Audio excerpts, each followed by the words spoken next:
Hello, my name is Martin Axelhed. I am the CEO of Fjällräven and I would like to make a deal with you. This is a typical Fjällräven jacket. We have worked hard to produce it with the lowest possible environmental impact, while also offering the highest possible level of functionality and durability. Like all our products, it is designed with the intention to last for decades of use, to be passed on to the next generation or resold on the second-hand market.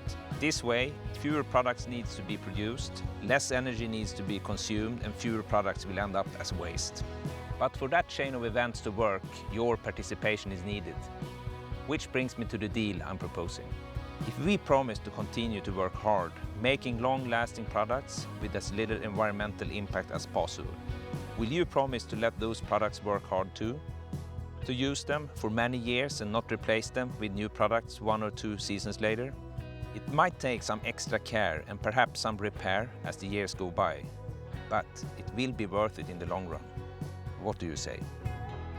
I hope this makes sense to you as much as it makes sense to me and as much as it makes sense to the environment. Thank you for your time and have a great day.